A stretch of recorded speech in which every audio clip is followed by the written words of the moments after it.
Hi all my lovelies, it's me Amanda. I'm here today. I'm going to be making homemade coffee creamer.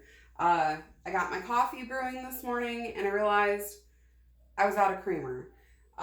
So I'm going to make my own because part of learning homesteading skills is learning to use what you have on hand. So this is a pretty simple recipe. It only takes a few minutes to throw together, which is good because I still haven't had my morning coffee. And it just has a few ingredients. You're going to use, I'm making a mocha peppermint creamer. So I have my cocoa powder and my peppermint extract. I have a cup and a half of milk. You can use whole milk, skim milk, whatever your preference is. And then I also have here a can of sweetened condensed milk. Now you can make this from scratch. But I had a bunch of cans left over from, they had them on sale around the holidays for Thanksgiving. So I just went and scooped a bunch up. And I keep these on hand because it's a little bit quicker to do it this way than it is to make your own. But if you guys want to see me make my own sweetened condensed milk, I'll do it for you. And just let me know down in the comments if that's something you want to see. So I'm going to get started here. I am going to turn my pan on to maybe, if it decide, well, I gotta get the right burner, I guess. Like I said, I haven't had my coffee yet. So I'm gonna get it on to like a medium to medium low heat. And into my pan, I'm gonna put the cup and a half of milk, the entire can of the sweetened condensed milk. Now, because this is already sweetened, we don't need to put any sugars in here. I don't like to put sugar in my coffee. I usually just use creamer because a lot of creamers, especially like the ones that you buy in the store or the ones that you would get at like your local coffee shop, they already have sugars in them, especially if you're getting like a flavored coffee.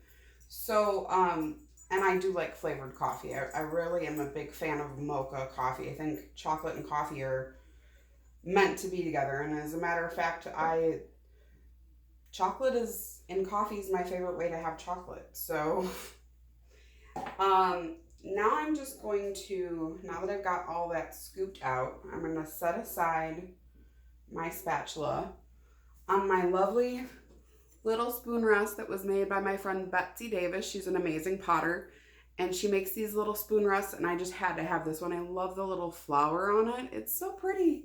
So anyways, now I'm going to take my whisk and I'm just going to kind of gently whisk this until they're incorporated. It does take the sweetened condensed milk a little while to kind of almost melt and combine in with the regular milk. But it doesn't take too terribly long. And if you want to check to see if it's incorporated, a good way to do that is to pull up on your whisk, because if there's still a lot of sticky syrup in there, it usually is going to attach itself to your whisk. Now I'm not getting that. All that sticky syrup is gone. But I'm still going to warm this up a little bit more. Into this, I'm going to put 2 tablespoons of cocoa powder. Now I'm going to sift this in because I don't want lumps if I can avoid them. So I just have a little nifty kitchen strainer. And so I'm going to sift it in. My kids put away the dishes and they didn't put my measuring spoons where they belong. So I'm just using a half of a tablespoon scoop. So I'm going to do 4 of these. But if you had a tablespoon scoop, you would only do 2.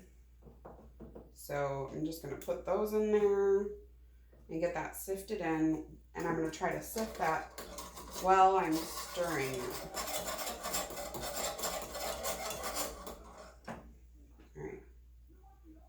In there quicker, I think. Kind of a pain in the neck. Now, part of the reason why I do this, like once I'm done here, I'll show you. I'll give this a quick stir though.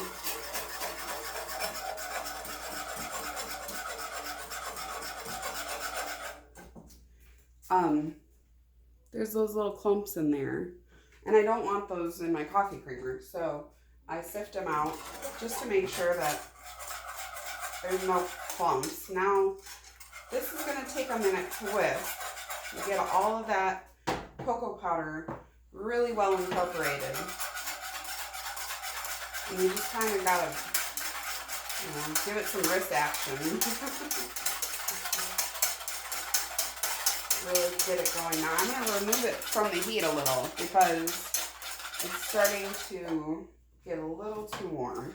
And I can tell that because it's frothing up quite a bit. And it's frothing up because I'm whisking it, but also because of the heat. I don't want to burn my milk. I'm just trying to warm it a little. All right, so that looks pretty well incorporated. And now what I'm going to do is take my 1/4 teaspoon measuring spoon. Peppermint extract is a very potent extract. It's a very strong flavor. So you don't want to use a ton of this, even if you're a huge mint fan.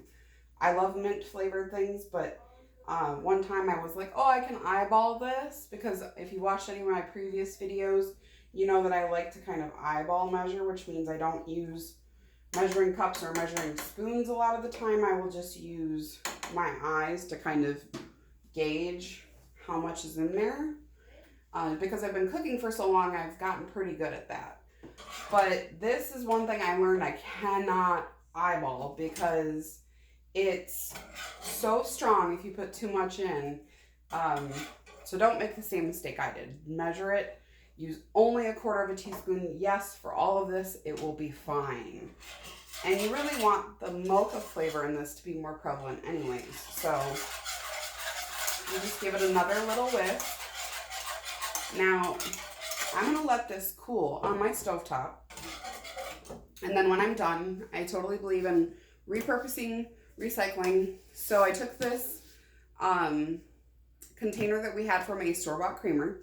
And as soon as this is cool, I'm going to go ahead and put the creamer in here and then store it in my fridge. Now, it'll keep up to about a week or 10 days. So if you don't drink a lot of coffee or you don't use a lot of creamer, maybe you might want to half the recipe, or I haven't tried freezing it, but you probably could freeze half of this if you wanted to keep it longer. But we go through, I mean, I have older kids, teenagers who I allow to drink some coffee, and I'm a huge coffee fan, so this is going to be gone in no time. I'm definitely not worried about it going bad, but just keep that in mind if you are making it for like a smaller family or for people who don't drink coffee as much. Maybe separate some of it out and freeze it and try that. I think it probably worked really well. So I'm going to go ahead and get my coffee mug, get my morning coffee in me, and I will see you guys in the next video. If you have any questions about this, or if you want to see any recipes for other creamers, like you can do hazelnut creamer, you can do vanilla. I know a lot of people like French vanilla flavors. You could do a pumpkin spice, which I personally am not a big fan of, but I know a lot of people really do love that. So I can do a video of more coffee creamers if you'd like to see those. So just let me know in the comments, and until then, I will see you guys later. I'm gonna go get my coffee now. Bye.